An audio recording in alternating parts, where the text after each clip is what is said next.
भारत में बढ़ते कोरोना संक्रमण ने दुनिया भर में अब तक के सारे रिकॉर्ड तोड़ दिए हैं। अमेरिका के बाद भारत में पहली बार एक दिन में 3 लाख से ज़्यादा कोरोना केस आए।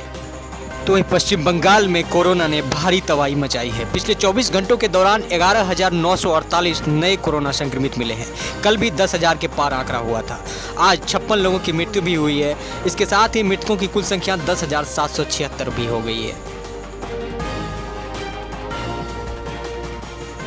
वहीं आज बंगाल विधानसभा चुनाव के छठे चरण का मतदान छिटपुट हिंसा के साथ समाप्त हुआ।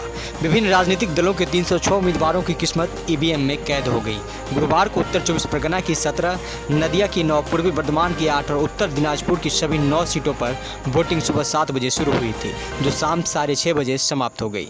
दूसरी ओर कोरोना महामारी के मद्देनजर कल चुनाव आयोग की फुल बेंच के साथ बंगाल के मुख्य चुनाव अधिकारी के साथ वीडियो कॉन्फ्रेंसिंग के जरिए बैठक होगी।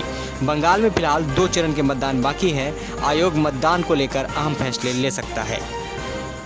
कोविड महामारी के मद्देनजर मतदान को लेकर विशेष सतर्कता की गई थी। मतदान केंद्रों पर सैनिटाइजर और हाथ के प्लास्टिक के दस्ताने रखे गए थे, जिन्हें मतदाताओं को उपलब्ध कराया गया था। अपराह्न 5 बजे तक 79.76% मतदान हुआ। उत्तर दिनाजपुर में 77.76%, नदिया में 82.67%, उत्तर 24 परगना में 75.94% और पूर्व बर्धमान में 82.15% मतदान हुआ। सुबह मतदान शुरू होने के साथ ही छिटपुट हिंसा की घटना घटने लगी। उत्तर 24 परगना के बागदा में पुलिस की गोली से 3 लोगों के घायल होने और अशोकनगर में भी पुलिस पर गोली चलाने का आरोप लगा। दूसरी ओर नदिया में और बर्धमान में भी दिन भर छिटपुट हिंसा की खबरें आती रहीं। वहीं दमदम उत्तर में बीजेपी एजेंट को पोलिंग बूथ पर बैठने नहीं दिया गया, तो बैरकपुर के आमडांगा में दिन भर अशांति की खबरें आती रहीं। इसके अलावा दमदम उत्तर के फतुल्लापुर मतदान केंद्र में भी बीजेपी एजेंट की मारपीट की गई। दमदम उत्तर के ही पद्मपुकुर इलाके में भारतीय जनता पार्टी के बैनर, पोस्टर और फेस्टून को फाड़ने का आरोप माकपा कार्यकर्ताओं पर लगा है। आज जहां एक तरफ छठे चरण का मतदान हो रहा था, तो वहीं मालदा में दूसरी तरफ गृह मंत्री अमित शाह रैली कर रहे थे। अमित शाह ने दावा किया कि छठे चरण का चुनाव समाप्त होने पर निश्चित रूप से हम पूर्ण बहुमत प्राप्त कर लेंगे, लेकिन बंगाल की जनता से 200 से ज़्यादा सीट मांगेंगे ताकि बंगाल में मजबूत सरकार बना सके। अमित शाह ने गुरुवार को मालदा में चुनावी सभा को संबोधित करते हुए अगले चरण में बीजेपी उम्मीदवारों को वोट देने का आह्वान करते हुए कहा कि हर बार दीदी के गुंडों से आपको परेशानी होती है।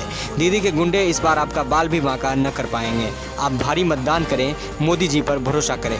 इतने दिनों तक ममता दीदी पर भरोसा किया, एक बार मोदी जी भरोसा करें, हम सोनार बांग्ला बना कर देंगे। अमित शाह ने कहा कि दीदी के पास बंगाल के विकास का कोई विजन नहीं है। भाषण में 10 मिनट तक मुझ पर और पीएम को गालियां देती हैं। हमें बाहरी कहती है। हम बाहरी कहां से हो गए? मैं तो इस देश में जन्मा हूं, यहीं पला और यहीं बड़ा हूं। मैं बाहरी नहीं हूं। आपकी घुसपैठिए की वोट बैंक बाहरी है, जिसके आधार पर आप बंगाल पर शासन करना चाहती हैं। वहीं पश्चिम बंगाल विधानसभा चुनाव के 7वें चरण के पहले प्रधानमंत्री नरेंद्र मोदी शुक्रवार को वर्चुअल माध्यम से बंगाल की चुनावी रैली को संबोधित करेंगे। वह शाम 5 बजे से वर्चुअल माध्यम से पश्चिम बंगाल के मतदाताओं, विशेष रूप से मालदा, मुर्शिदाबाद, बीरभूम और कोलकाता के मतदाताओं को संबोधित करेंगे। बता दें कि कोविड-19 की महत्वपूर्ण बैठक होने के कारण पीएम मोदी ने अपना बंगाल दौरा रद्द कर दिया था। बीजेपी के बंगाल इकाई के अध्यक्ष दिलीप घोष ने एक बयान जारी कर बताया कि प्रधानमंत्री को 23 अप्रैल को बंगाल की अपनी यात्रा को रद्द करना पड़ा, जिसमें वह 4 जिलों और 56 विधानसभा क्षेत्रों में 4 रैलियों को संबोधित करने वाले थे। बीजेपी की बंगाल इकाई और पश्चिम बंगाल के मतदाता उनकी यात्रा के लिए काफ़ी उत्सुक थे। वहीं दिलीप घोष ने कहा कि प्रधानमंत्री 23 अप्रैल को शाम 5 बजे से वर्चुअल माध्यम से पश्चिम बंगाल के मतदाताओं, विशेष रूप से मालदा, मुर्शिदाबाद, बीरभूम और कोलकाता के मतदाताओं को संबोधित करेंगे। वहीं पश्चिम बंगाल विधानसभा चुनाव के छठे चरण के मतदान के दौरान छिटपुट हिंसा की खबर दिन भर आती रही। वहां बीजेपी कार्यकर्ताओं को परेशान करने का आरोप लगा। अब उत्तर 24 परगना के बीजपुर विधानसभा क्षेत्र में बीजेपी के कार्यकर्ता के घर में घुसकर उसे और उसकी बूढ़ी मां को पीटने का आरोप सत्तारूढ़ पार्टी टीएमसी के लोगों पर लगा। आरोप है कि बड़ी संख्या में एकत्रित हुए टीएमसी कार्यकर्ता उसके घर में घुस गए और बेधड़क मारा पीटा। उसकी बूढ़ी मां को भी नहीं बख्शा गया। सूचना मिलने के बाद मौके पर केंद्रीय बलों की टीम पहुंची, जिसके बाद हमलावर फरार हो गए। वहीं बीजपुर में ही बीजेपी के मंडल अध्यक्ष पर हमला किया गया। आरोप है कि दासपारा क्षेत्र के मंडल अध्यक्ष राधाकांत राय पर हमले किए गए, उनका सिर फोड़ दिया गया। जब पत्नी और मां अपने बेटे को बचाने गए तो उन्हें भी नहीं बख्शा गया।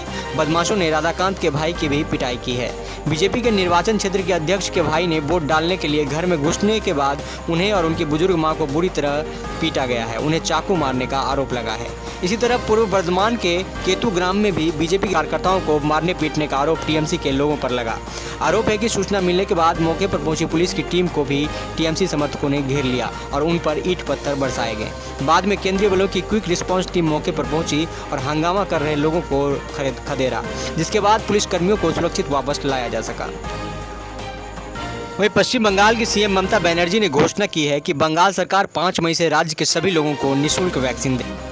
वैक्सीन की अलग अलग कीमत पर आपत्ति जताते हुए पीएम नरेंद्र मोदी को उन्होंने पत्र लिखा है। दूसरी ओर बीजेपी ने कटाक्ष किया कि केंद्र सरकार ने 1 मई से 18 वर्ष से अधिक उम्र के लोगों के लिए वैक्सीनेशन कार्यक्रम शुरू किया है। 2 मई को चुनाव परिणाम आएंगे और जब सरकार ही नहीं रहेगी तो इन घोषणाओं का कोई मतलब नहीं है।